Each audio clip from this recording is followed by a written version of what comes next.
का स्वागत है आपके अपने YouTube चैनल इम्पोर्टेंट स्टडी 07 में।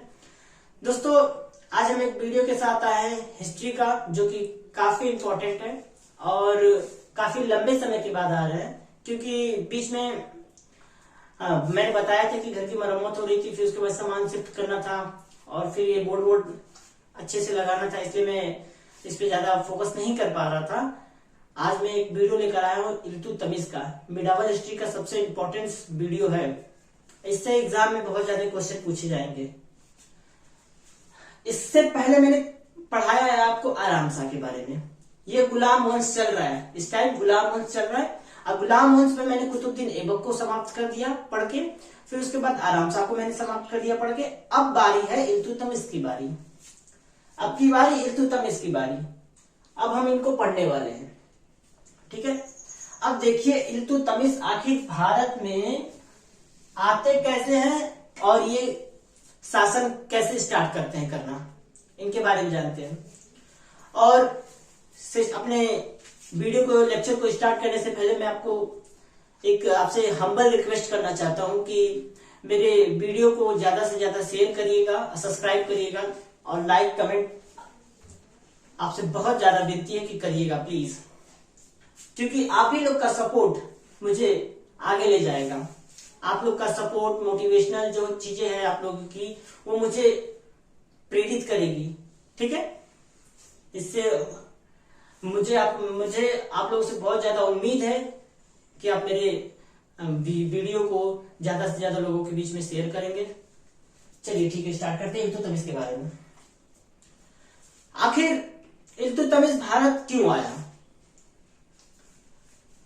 आराम शाह भी तो गद्दी पे शासन कर रहा था।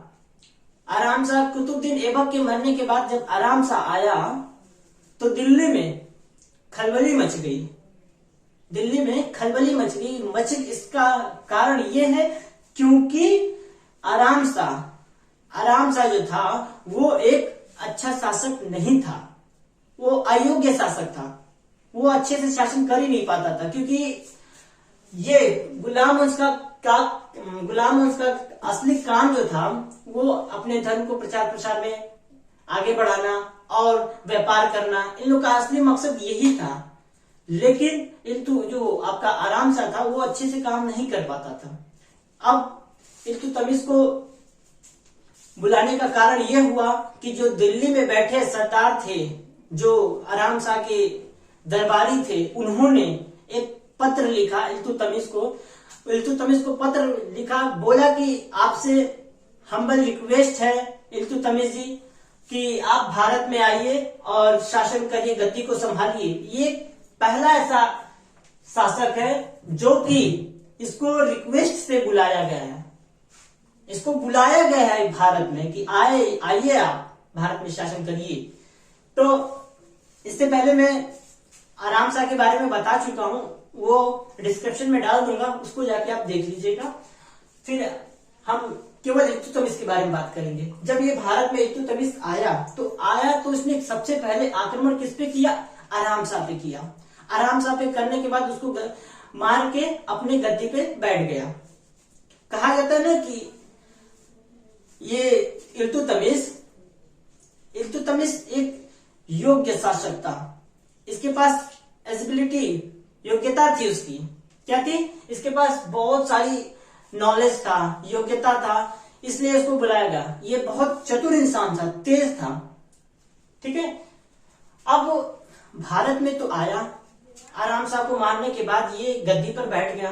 गद्दी पे कब बैठा? 1211 ईस्वी में बैठता है और 1236 ईस्वी तक पूरा शासन करता है। यहां तक शासन करने के पश्चात जब ये चला जाता है तो उसकी बेटी आती है रजिया सुल्तान। वो पहली ऐसी महिला थी जो दिल्ली की गद्दी पर बैठी थी, पहली ऐसी महिला है। उसके बारे में अगले 2-3 लेक्चर के बाद ही उसकी वीडियो आने वाली है। इल्तुतमिश का लगभग 2-3 लेक्चर चलने वाला है, क्योंकि इल्तुतमिश थोड़ा सा ब्रॉड है। मैं शॉर्ट में नहीं बताना चाहता हूँ। मैं सोचता हूँ कि किसी भी टॉपिक को पढ़ें तो थोड़ा डीपली पढ़ें, ताकि किसी भी एग्जाम को हम अच्छे से फाइट कर सकें। ओके, तो देखिए इल्तुतमिश के बारे में जानते हैं। इसके पिताजी का क्या नाम था? इलाम खां। अब इनके पिताजी का नाम था इलाम खां। ये कहाँ के रहने वाले थे? बदायूं, यानी कि ये गजनी के आसपास पड़ता है, वहां के रहने वाले थे ये लोग। और ये सूबेदार थे। क्या थे? सूबेदार थे। और आपको ये इनकी हम इल्तुतमिश की कहानी बताएंगे कि इल्तुतमिश एक अपने पिताजी का सबसे छोटा बेटा था। इसके पिताजी के मतलब 4 पुत्र थे। इल्तुतमिश के जो पिताजी है इलाम खां के 4 पुत्र थे। जो सबसे ज्यादा, आपको पता ही होगा कि सबसे छोटे भाई को ज्यादा से ज्यादा प्यार दिया जाता है। छोटा भाई हो, छोटी बहन हो, उसको ज्यादा से ज्यादा लोग लाड प्यार देते हैं ना। तो ऐसे ही क्या हुआ कि इल्तुतमिश को भी बहुत ज्यादा प्यार मिलता था। रीजन ये था क्योंकि वो छोटा था, इसलिए उसको ज्यादा प्यार मिलता था। तो देखिए इसको क्या हुआ कि इस इलाम खां ने पहले ही घोषित कर दिया था कि मेरे मरने के बाद गद्दी को कौन संभालेगा? इल्तुतमिश संभालेगा। इल्तुतमिश को तो भाई इस बात का बहुत खुशी थी कि भाई अब तो मैं गद्दी पे बैठने वाला ही हूं। लेकिन रीजन ये भी था कि ये जो इल्तुतमिश के भाई लोग थे इस बात से नाखुश थे। रीजन ये था क्योंकि वो चाहते थे कि हम लोग के रहते हुए इल्तुतमिश आखिर गद्दी पे बैठेगा क्यों? हम लोग बड़े हैं, हम लोग को पहले बैठना चाहिए। लेकिन रीजन ये था कि इल्तुतमिश को सबसे ज्यादा इसके पिताजी इसको बहुत मानते थे, इसलिए उन्होंने पहले ही घोषित कर दिया था। लेकिन धोखे से क्या किया, इल्तुतमिश के जो भाई लोग थे इन्होंने गजनी में ही एक बाजार में ले जाके इल्तुतमिश को बेच दिया। गजनी में आता है इल्तुतमिश, उसको बाजार में बेच देते हैं लोग। तो आपको पता है कि मोहम्मद गौरी, एक सेकेंड, गर्मी हो रही है। हाँ, मोहम्मद गौरी जो रहता है वो गजनी से आते जाते रहता है। क्यों? क्योंकि वो तो गजनी का ही वो राजा था। और उसने क्या किया था, वो मार्केट से आ जा रहा था तो एक दिन इल्तुतमिश के बारे में सुना कि वो अच्छे से कुरान की तिलावत करता था। इसके पास क्वालिटी थी ना, मैंने बताया कि इसके पास क्वालिटी अच्छी थी, इसके बोलने का तरीका भी था, ये चतुर इंसान था इल्तुतमिश। तो इस बात से मोहम्मद गौरी को प्रशंसा हुई, मोहम्मद गौरी को अच्छा लगा कि अरे इल्तुतमिश तो बहुत अच्छा है, क्यों ना मैं इसको खरीद लेता हूं, क्योंकि इल्तुतमिश भी तो गुलाम ही है। अब गुलाम को तो खरीदा जा सकता है, कोई भी खरीद सकता है। तो इल्तुतमिश किसका गुलाम था? इल्तुतमिश कुतुबुद्दीन ऐबक का गुलाम था। इल्तुतमिश को ही गुलामों का गुलाम कहा जाता है। एग्जाम में आपसे क्वेश्चन पूछेगा कि गुलामों का गुलाम किसे कहा जाता है? तो ऑप्शन में रहेगा इल्तुतमिश, फिर उसके बाद बलबन, रजिया सुल्तान। अब अगर आपको याद रहेगा कुतुबुद्दीन ऐबक या कुछ भी याद रहेगा, कुछ भी का मतलब कि इल्तुतमिश के बारे में जरा सा भी पढ़े रहेंगे तो आप फटाक से टिक लगा देंगे, हाँ भाई इल्तुतमिश ही है गुलामों का गुलाम। ठीक है, तो इसी को गुलामों का गुलाम कहा जाता है इल्तुतमिश को। तो इन्होंने इसको मार्केट में बेच दिया। लेकिन जो खरीदने वाला था गजनी में, उसने क्या किया कि मुंह बोली रकम मांगी। किससे मांगी? मोहम्मद गौरी से मांगी। तो मोहम्मद गौरी ने देने से इनकार कर दिया। तो मोहम्मद गौरी तो खरीद नहीं पाया। लेकिन मोहम्मद गौरी भी क्योंकि गजनी का तो राजा ही था, उसने क्या किया, एक प्रतिबंध लगा दिया। किसके ऊपर? इल्तुतमिश के ऊपर प्रतिबंध लगा दिया कि ये इल्तुतमिश गजनी में नहीं बिकेगा, गजनी में नहीं बिकेगा। फिर क्या हुआ आपको बताता हूं कि इल्तुतमिश को बेचने जो उसका मालिक था वो क्या करता है, ये जाता है दिल्ली। कहा जाता है? दिल्ली। और दिल्ली में बेचता है किसको? कुतुबुद्दीन ऐबक को बेचता है। कुतुबुद्दीन ऐबक को ही बेचता है, तब जाके ये कुतुबुद्दीन ऐबक का गुलाम होता है। ओके, यहां तक इसकी थोड़ी सी कहानी थी, मैंने बता दिया। अब हम आते हैं इनके पिताजी के बारे में बताते हैं। ये कौन से वंश से थे इल्तुतमिश? इनका पूरा नाम है शमसुद्दीन इल्तुतमिश। शमसुद्दीन इल्तुतमिश इनका पूरा नाम है। एग्जाम में आपसे पूछ भी सकता है कि इल्तुतमिश का पूरा नाम क्या है, तो याद रहेगा तो मान ही देंगे आप लोग। ठीक, हाँ, वंश के बारे में सबसे ज्यादा पूछा जाएगा, क्योंकि इसके वंश जो है ना दो नामों से जाने जाते हैं, एक इल्बरी वंश, एक शमसी वंश। एग्जाम में पूछ सकता है फंसाने के लिए कि अगर आप इल्बरी वंश को जानते हैं तो शमसी वंश को नहीं पढ़े रहेंगे, तो अगर एग्जाम में शमसी वंश दिया रहेगा तो पक्का है कि आप गलत मार देंगे, क्योंकि आपने पढ़ा ही नहीं शमसी वंश। तो दोनों वंशों को जानना जरूरी है, क्योंकि इल्बरी के नाम से भी जाना जाता था और शमसी के नाम से भी जाना जाता था। ये दोनों बहुत इंपॉर्टेंट है। ओके, ठीक है। अब इनका पूरा नाम मैंने बता ही दिया। ये रहने वाले कहाँ के थे? तुर्किस्तान के रहने वाले थे। ये लोग तुर्किस्तान के थे। ठीक है। अब देखिए, जब इल्तुतमिश गद्दी पर बैठता है, बैठने के बाद आपको पता है कि जब कोई भी रिस्पॉन्सिबिलिटी वाली वर्क दिया जाता है किसी को भी, तो वो आदमी थोड़ा सा चालाकी से काम करता है। कैसे करता है? चालाकी से काम करता है। अब सपोज दैट अगर आपको कोई एक अच्छा सा काम दे दिया जाए, बड़ा काम दे दिया जाए, तो आपको क्या होता है पता है? कुछ लोग जलने वाले होते हैं।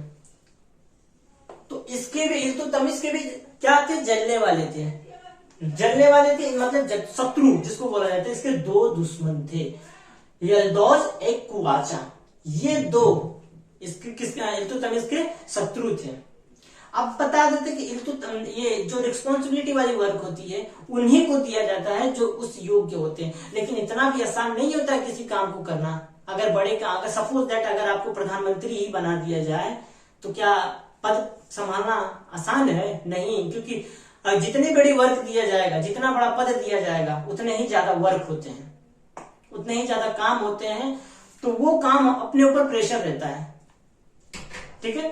तो देखिए, शत्रु ये इसका कौन था? यल्दौज और कुवाचा, ये दोनों इसके शत्रु थे।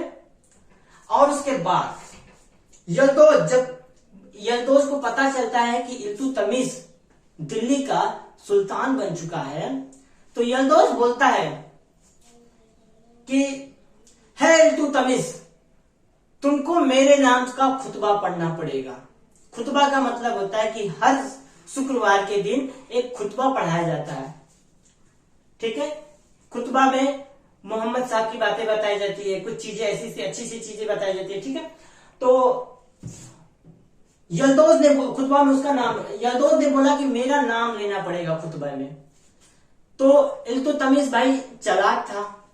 अब ये भी जस्ट गद्दी पे बैठा ही था, वो तो नहीं चाहता था कि युद्ध करे। वो जानता था कि अगर मैं युद्ध करूंगा तो पक्का है कि हार जाऊंगा। तो उसके बारे में पहले यल्दौज के बारे में अच्छे से जानकारी इकट्ठा किया उसने। तो देखिए,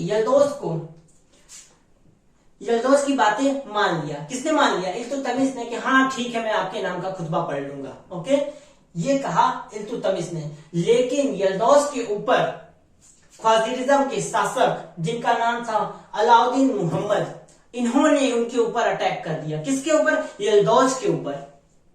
यल्दौज कहाँ का रहने वाला था? ये गजनी का शासक था, ये राजा था गजनी का। इनके ऊपर ये मोहम्मद अलाउद्दीन ने क्या कर दिया? अटैक कर दिया।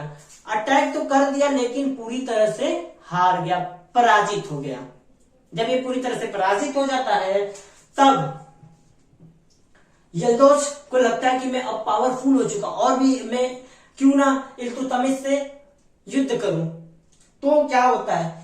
इल्तुतमिश से युद्ध करने के लिए तराइन की तृतीय युद्ध के नाम से जाना जाता है, तराइन में उतरता है। इल्तुतमिश और यल्दौज के बीच में दो लड़ाई होती है। इन दोनों के बीच में लड़ाई होती है। कब? 1215 ईस्वी में लड़ाई होती है। ओके, आपसे एग्जाम में पूछेगा कि तराइन का तृतीय युद्ध कब हुआ था?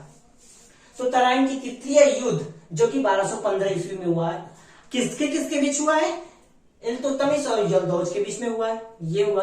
अब फिर उसके बाद आपसे ये भी पूछ सकता है कि तराइन का प्रथम युद्ध कब हुआ है, द्वितीय युद्ध कब हुआ है? तो प्रथम युद्ध मैंने जब पृथ्वीराज चौहान को पढ़ा रहा था तो उसमें हुआ था।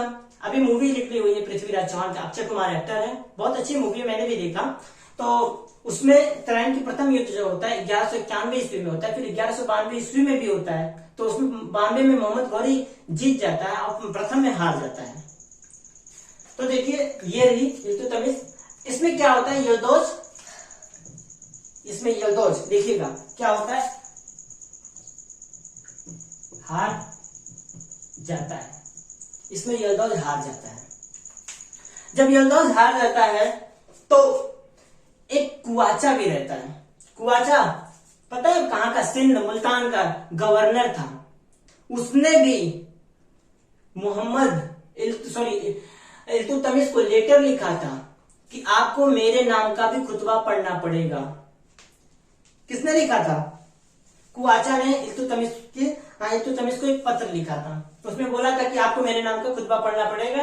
तो इल्तुतमिश ने साफ तौर पे मना कर दिया। तो कुवाचा भाई, अभी किसी राजा का कोई शासक जो शासन मतलब कोई राजा है उसकी बात कोई ना माने तो उसको बुरा लगता है। तो कुवाचा को बुरा लगा, तो कुवाचा ने क्या किया कि 1217 ईस्वी में अटैक कर दिया इल्तुतमिश के ऊपर। इल्तुतमिश के ऊपर अटैक कर देता है और बुरी तरह से कुवाचा हार जाता है। जोश में होश खो बैठते हैं, कहते हैं ना कि जोश में होश खो बैठे, तो कुवाचा भी जोश में होश खो बैठा है। वो आया, अटैक किया और हार गया।